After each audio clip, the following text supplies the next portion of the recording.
right, we're back here. Sorry, I have a big grin on my face because I almost screwed up right there. But here we are. Anuraag and I are back for the top 4. We've got 4 players left in our event. We've got the Elf Mirror that we're going to be watching, and then we're going to try and cheat by watching the Elf Mirror, and then probably get to watch some of the other match anyway because we expect this match to be quicker. Anuraag and I are going to pick the winner. I got Elves. Wait a minute, that's what I was gonna pick. Oh no, you lost. I already got it. So yeah, we're gonna go ahead and when we get a chance, we'll get the deck list up there and to kind of pick out the differences because these decks are going to be presumably extremely similar to each other. So things that that may represent differences, like we have 1 Birchlore Rangers in Will's deck, and we have 1 Scavenging Ooze main deck. Mm-hmm. Crop rotation as a 1-of to maybe double up on Gaia's Cradle is going to be huge as well. Sure. Okay, that looks like it for the single or the non-4-ofs actually. Let's go ahead and look at the other version. Curran Delahanty with 2 Birchlore Rangers. Mm-hmm. I see 1 Reclamation Sage. They both have the Scavenging Oozes, which is interesting. Mm-hmm. But then only 3 Natural Orders? Oh, okay. Yes. I didn't even actually count those because I assumed there would be sets on both sides. So that by itself, so if we're playing, an extra anything, let's call it the Birchlore Rangers. If we're playing Birchlore Rangers versus Natural Order, I'll take the Natural Order team. Yeah, me too. And I do confirm that Will actually has the full 4 play sets, full 4 set. So I mean, I understand why you would want to cut Natural Order. You've got Allosaurus Shepherd as like a backdoor win condition, but in this matchup, it's solitary, right? You want the natural orders. Yeah. So we don't expect much interaction here. These 2 players are just kind of be running right past each other, or at least, really, there won't be any attacking at all as long as they both develop until someone attacks for 50 trample damage. So we'll just see who that ends up being. Will Krueger on the play by virtue of being the higher seed, and that's. a bonus for him. You don't expect, if you're the number 6 seed, you don't expect to be able to go first in the top 4, but that is the way things played out this time around. And I'm just trying to do the math here. Let's say we have that turn 3 Natural Order. Is that going to be good enough here for Will to take down the first game here? Because you can attack with 5, 2, and 1, and then plus 9. So is that probably not enough here actually to cross the finish line? That's a good point. A Natural Order for Behemoth and attacking for, let's say, 17 is not actually going to do you any good. Exactly. Mostly because you're just going to die on the crackback, right? You have to end in 1 fell swoop, yeah. Mm-hmm. It's nice that with Dryad Arbor on the other side, Nettle Sentinel is actually going to get to swing in for 2 here. Mm-hmm. Although I will say, though, that Dryad Arbor in the current construction is probably one of the best starts you can have from the Elves side, right? Because you're not playing Llanowar Elves or Elvish Mystic or whatever it is anymore. This is the only way to really ramp on turn 1 here. Mm-hmm. And, one side has it, the other doesn't. So effectively may have just stolen the play and is going to use that to take over the game. Okay. And I like this. What Will decides to do here with the rest of his second turn. Mm-hmm. The options. Go ahead. I think we're just debating whether we want to glimpse or just slam the Wirewood Symbiote, right? Right. Yeah, if the Symbiote's a choice, then we can play the Arbor, which gives us a little more mana. 1 additional mana next turn, which probably wouldn't matter because we're not going to have anything else to do anyway. If I'm going to be totally honest with you, I am not a very proficient Elves player. I tried once to go through an Elves league, and I was juggling all these creatures, and I literally had one of the best Elves players, in my head, just telling me what to do, and I was still wait, I don't know what I'm doing here. So I was talking about AP calculus. This is multivariable. This is I don't know, the sort of stuff they teach you in college that I will never learn. And there's a glimpse of nature on the stack, by the way. Yeah, there is, and there's a Symbiote, and Curran is doing what's available to him here. So let's see how far this goes.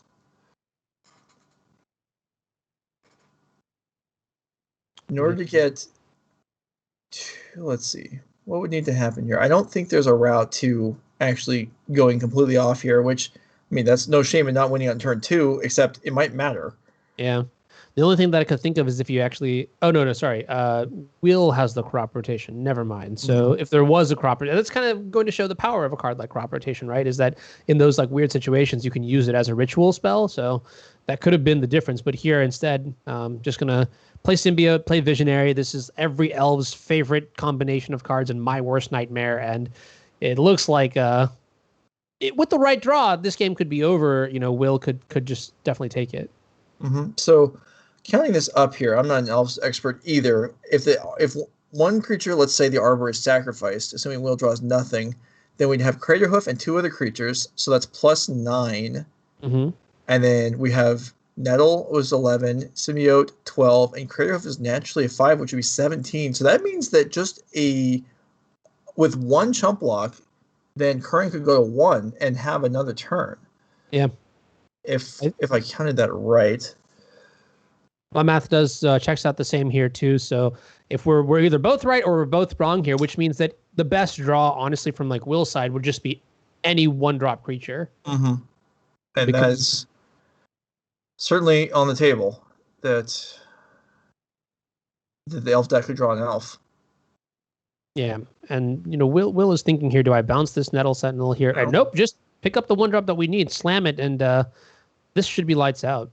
Yeah. So this is. Bonus a lot damage. Exactly. So now you have 5, 1, 2, 1. That is 9. 9 plus 16 gives you 25, and that is certainly more than enough to trample through the 1/1 and the 1/1 that are in play on the other side here. But this is exactly how the matchup plays out generally. How I've seen it really is just about who can solitaire harder and faster, because you're both combo decks was like not much interaction, so you have to really lean into the combo elements, and that's what it is. Yeah, I mean, these decks are built on redundancy and building up advantage, so you can play a long game and a short game, but they're not designed to play defense aside from just being able to block and bounce your creatures, and that's not working. It's trample. So Will Krueger takes down game 1. Do we want to look at the sideboards? I don't know. We'll look at the sideboards if we don't have the player histories available, because I don't think we're going to learn too much from what's going on there. But sure, we'll go look at Will's sideboard. We'll just see what does he have in the sideboard here. Is Abrupt Decay? Actually, is a full set. Is there any chance you bring in Mindbreak Trap? I assume no. It's so tricky here. I feel like I just submit the same 60 and just hope and pray. Sure. Maybe the Mindbreak Trap can come in, but there's no other card that I'm interested in. Abrupt Decay seems like a reasonable inclusion, but it's like so clunky and so slow. Like your opponent might just it might delay it by 1 turn, but like you used all your mana, so you can't even fight them. So yeah, I'm willing. I think we're gonna cut the Scavenging Ooze. I don't think that's worth anything either. Okay, yeah. So if we were to bring it, I think on both sides we might see Scavenging Ooze cut for a removal spell. That would make sense to me. We do have a player slide, so let's go ahead and look at the Elves players' path through the tournament. Will Krueger did lose to Golgari Depths. In fact, Will Krueger played Brian Lai twice in the event, lost in the Swiss, and took his revenge in round 7. Yeah, I mean, you love to see it, right? Just like it's a good narrative. Lost, and then finally when it actually matters, once we're in the top 8 playing for big bucks, that's when I that's my final form. So I like that. I like that little narrative there being able to beat. And I told you earlier, right, that I think it was a bad matchup for Elves, and so this is kind of the upset. So strong showing by Will Krueger here for sure. Yeah, having to beat Nathan Stewart in the last round of the Swiss also to get into the top 8. Good for him. Yeah. Nathan Stewart, our Winter Showdown champion. Okay, so let's see what Will's looking at for game 2. That looks like not quite as good a hand as it was game 1, and he is counting the number of mana producing lands in his deck to see if he can keep a hand that doesn't have a forest. Yeah, I mean, Gaia's Cradle is certainly powerful, but when it's your only mana source, it's just not going to cut it. You need to be able to get on the board here. So this is a huge coin toss decision here. And I mean, on 5, I think you have a couple of hands that can get there very quickly, but it's obviously you want to keep this hand because you've got access to something like the Natural Order. You've got access to the Gaia's Cradle. So even Heritage Root is huge. So this is already a 6. So are your chances of drawing a land better than your chances of winning on 5? They might be. Yeah, I mean, I know Elves players must be looking at this hand and must know immediately what the play is here, but I don't block Warriors today, Joe. This is going back. Let's see. So Will's Okay, looking at perfect. this. Yeah, Will is going to. Okay, let's go ahead and bring up his deck list. Will Perfect, is perfect, going to perfect. look. Yeah, I use this exact same website. Will is going to check and see. This is cool. Will's going to check what the chances are that he draws a land on turn 1. So we have 4, 5, and 8. Is that right? 4, 5, and 8. Yes, we have 13 shots at it. If Will's still looking, if we can go back and look at Will calculating his, okay, that's gone. But Will did type in, and if you are an experienced player or even a casual player, that is something that the hypergeometric calculator is something that I use for land counts. If I'm drawing either limited or constructed, if I have this many cards in my deck and I want to draw one or draw one in my opening hand, then what are the odds I'm going to do it? Mm-hmm. So Will Krueger consulted it, and I'll tell you what happened. He just looked at the results, whatever they were, and still doesn't know. Real quick, Joe, I'm going to ask you an ethical question. Where do you draw the line between keeping and shipping it back? What number is good enough for you? Well, that depends on how. Like, I think I can win on turn 5. I win on 5 cards. My opponent kept. I think it's pretty low. So, I think if I'm a third, I think I'm keeping. I think I'm willing to just take the loss. Okay, all right, that's kind of exciting. Yeah. And it looks like Will's going to keep. Okay, all sorts of craziness here. This is a huge gamble. But again, like when the matchup is so much about having the fastest starts, just solitaring as much as you can, this is the sort of decision that actually matters a lot. So spending time on this mulligan decision, and he got it. Incredible. Just tight gameplay all around. Very ecstatic. Very ecstatic. I would have mulliganed and I would have been sad. But I guess there is a part 2 to this story, which is to see how Will is going to optimize the, just like the sequencing here. Like, how do you deploy certain cards? So just for viewers' information, I just went to the same website and typed in, and assuming I used the same numbers that Will did, I came up with 24.5% of hitting the land on turn 1. That is definitely a high roll. I'll tell you that much. The 24.5% versus a 5-card hand. I mean, that's a tough choice. I just I said okay 30%, and Will obviously was okay with slightly less than that, and I respect that. I think that's fine. Yeah, and I mean this is actually crazy. Now there's a Thoughtseize to take away on the natural order, so I mean on 5 the Thoughtseize would still be pretty crazy though. Yeah. So then Curran either decided to board out more cards or else drew the 1 Thoughtseize that he replaced with his Scavenging Ooze. I wouldn't be shocked if more cards got boarded out, but I also could believe that there's just one. Mm-hmm. Actually, I kind of like the Thoughtseize now that I think about it. Like this is there's certain cards that matter in the matchup, and being able to stop those certain cards is good enough. Yeah. And actually, Curran had 2 because Curran had Scavenging Ooze and the Reclamation Sage. Yeah. So Curran had at least 2 cards that he could pull out. Yeah, I mean, I guess the merit to Scavenging Ooze in the post-board games is that if you do have a card like Thoughtseize to take away the action spell, then you really are able to just like sit back on something like an Ooze, make it a big... Wait, I guess you can't make it a big creature because nothing's going to the graveyard. Okay, never mind. I take it back.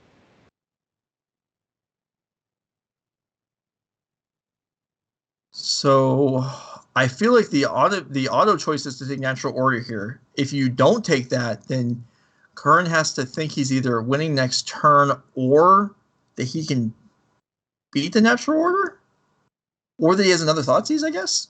Yeah. So this is one of the tricks of the Elves mirror. Not only do you need to know how to combo yourself, you need to know how your opponent can combo. And quite frankly, I don't really see it here, but I guess Heritage Druid would be the other pick here because playing the Druid, then the Cradle, you could tap your creatures and then just start, going off here. And that's not a position that I want to be in. Ooh. Okay.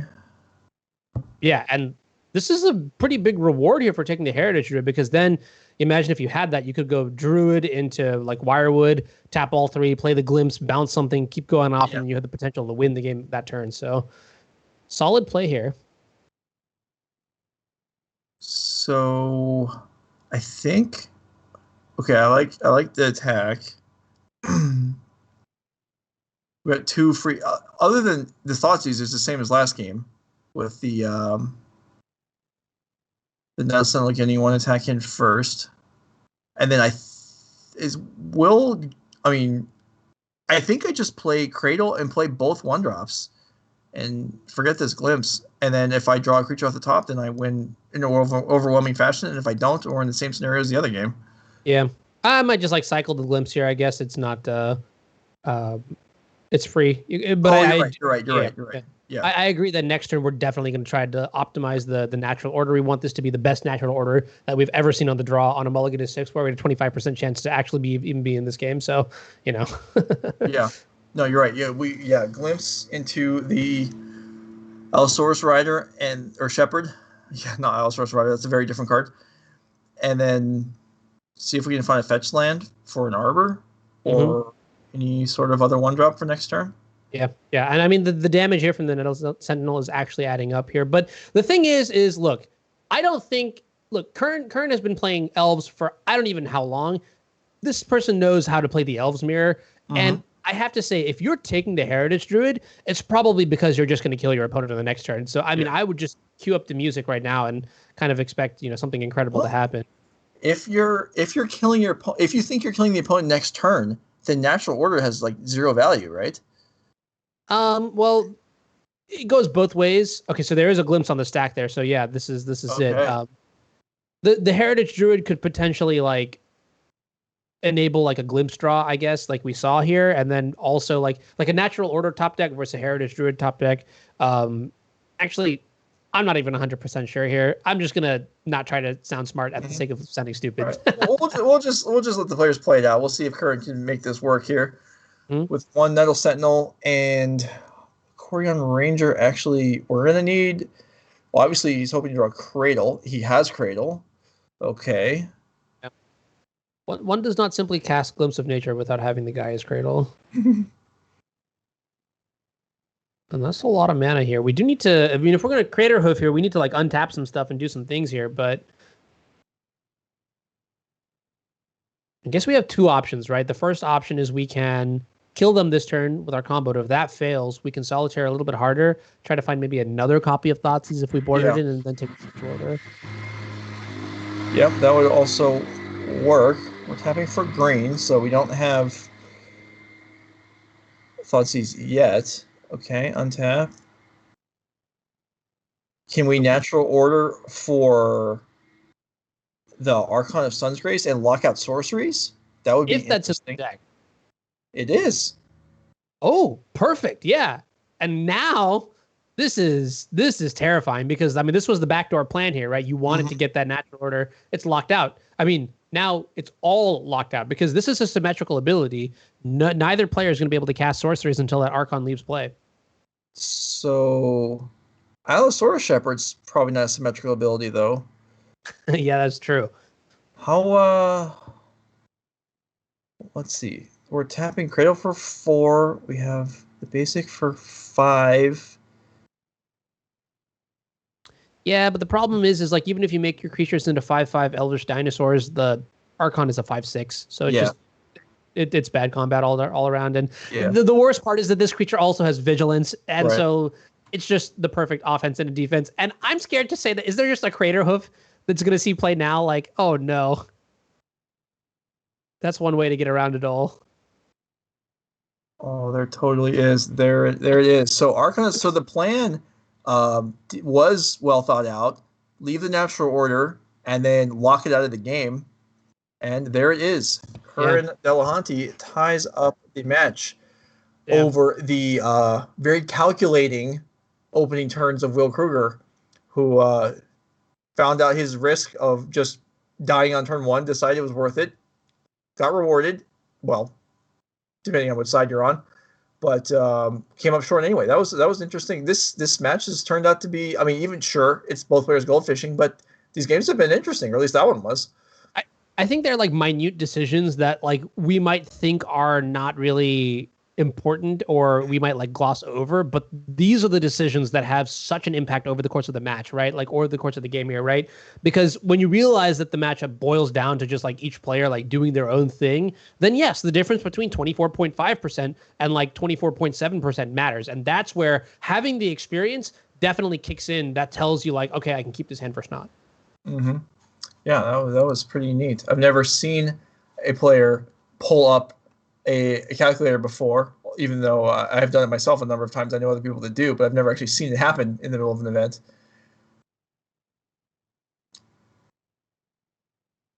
This hand is like so. It doesn't have one of the payoff cards in Glimpse of Nature or Natural Order, but right. You do have Green Sun Zenith and you do have guys. So I think this is better than a 5, but then you're really banking on your top decks. So it's risky.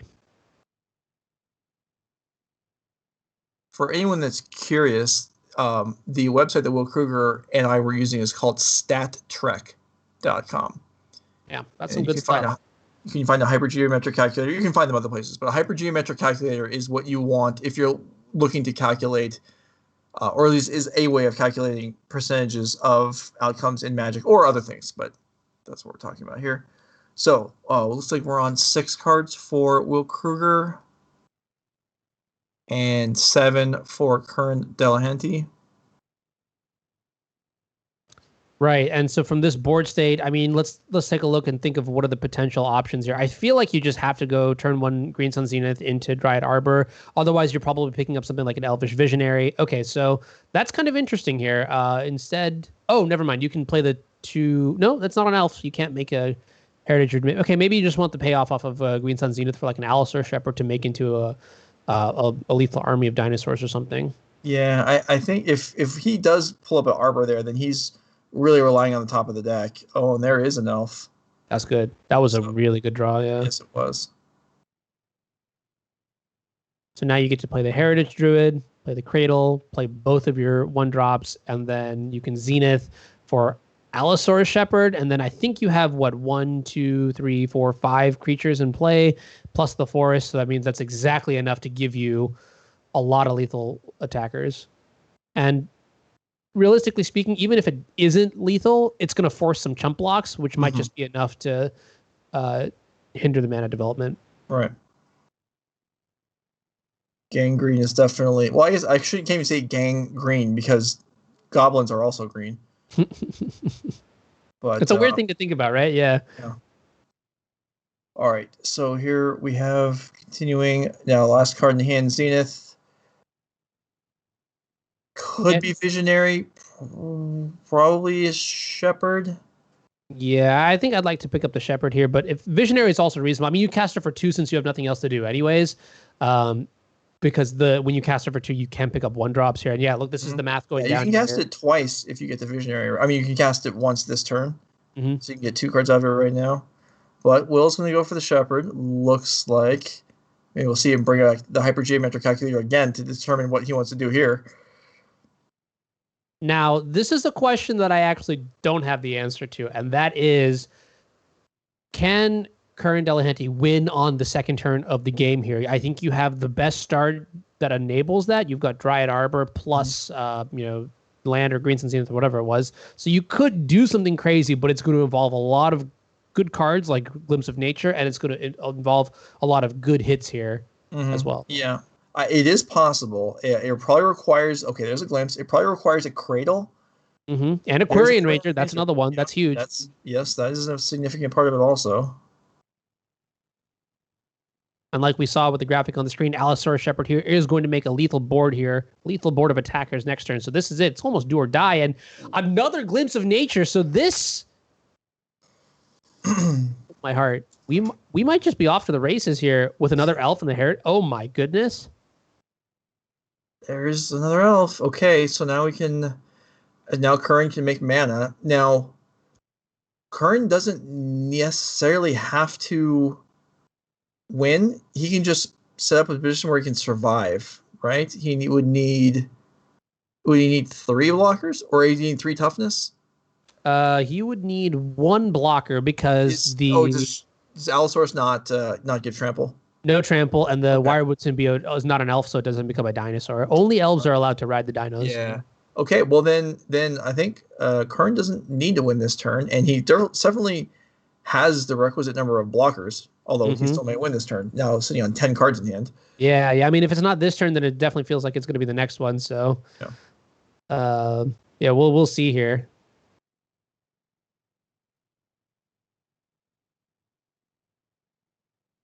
And the land drop for the turn has been made here. Curran moves so fast that I can't tell what's been used here, but I'm going to assume that mostly everything is used up here. And now we need to consider, like, okay, can we just pass the turn here? I mean, the Wirewood symbiote can also untap stuff on the opponent's turn here. So while it does look like there's only one blocker, there's secretly many more here. How many more there are, I'm going to let you figure that out because, again, Elves is just like oh my goodness, it's a combination for sure here. Yeah, I mean, there are two, because the Aquarium Ranger can also untap something. So there can be plenty of blockers, or assuming even if nothing's been used. And I'm in the same boat as you. I'm not sure if the symbiote and both rangers have been used already. Clearly not. Okay, yeah.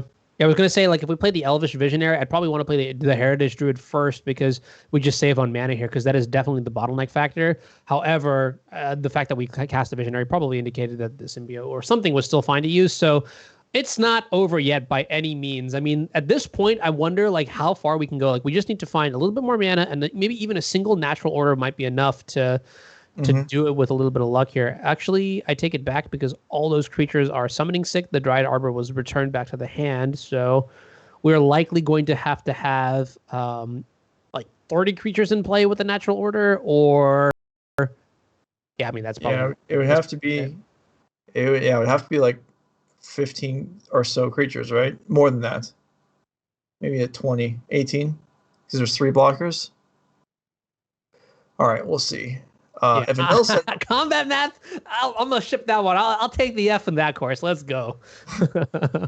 A Nell Sentinel will certainly make things easier here for Curran. For sure. Yeah.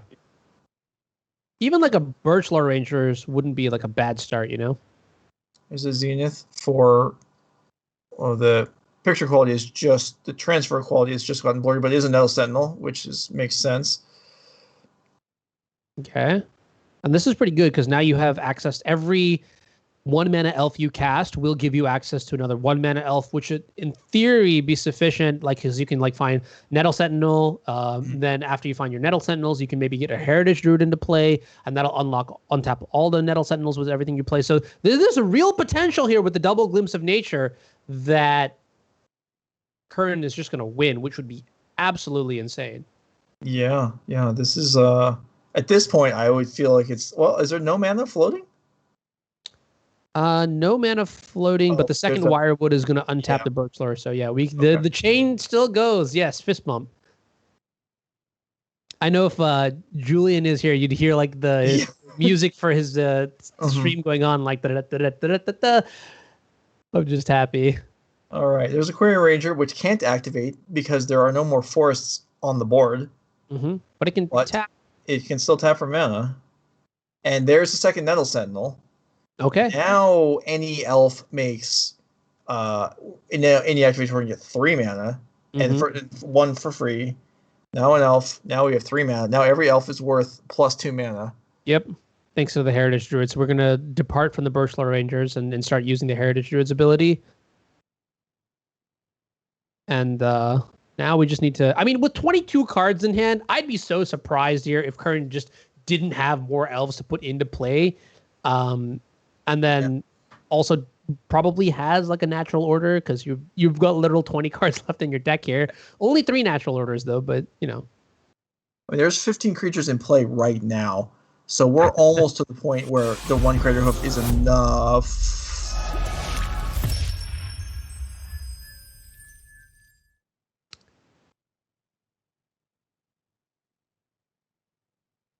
Hello? Yeah, great question. Okay. Yeah. All right. Be sure to follow and subscribe. All right. So we we switched sides.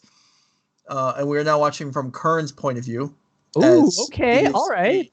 crisper picture, and it's where the action is. So, Will Krueger, I'm sorry, we just abandoned you. Wait, so this is interesting. I see a lot of lands. I see 2 natural orders. Wait, that's the problem. Well, I guess we can't natural order anymore because we have both the Crater Hoofs, but that's okay. I'm sure that Curran will be able to just hardcast. Maybe one, if not there 2. Now. Yeah. Yeah, that's true. Maybe he can cast both of them. Mm-hmm. Yeah, so Crater Hoof doesn't give the team haste. It only has haste itself, but it does give the team trample, but the team can't attack here. So, I mean, definitely for sure, 2 Crater Hoofs, 16 mana worth will be lethal, but just a singleton by itself is going to be maybe a little bit more questionable. I mean, 1, 2, 3. This is too many. I can't even count this high. It's exactly enough. Oh, yeah? 24. Wow. Okay. Talk about all right. Insane. Curran Delahanty wins on turn 2. Says, get out of here, Will Krueger. You didn't win on turn 2. You had your chance. I'm winning on turn 2. I'm taking it down to the finals. Yeah. And I mean, I just want to take a step back here, Joe. You said that this match was going to be really quick, right? But take a look at that turn. That was like over 100 game actions or something like that, right? And that's why Legacy is so sweet. You know, you just get to see like it was just turn 1. All right, Green Sun Zenith, Dryad Arbor, and then bam, just like glimpse, you're dead. You know, I'm sorry, I can't help but get a little bit hyped up about it. It's just great. That was neat. So, Will Krueger, congratulations on getting all the way to the top 4. Your path is now ended, and Mr. Delahanty, you are going to be facing the winner on the other side of the bracket, which was Lands. So, Lands versus Elves in the finals. I don't know if we need a break. I think Anuraag and I are ready to go. So if the players are getting ready to go, okay. If they're not, if they need a few minutes, then we'll step away.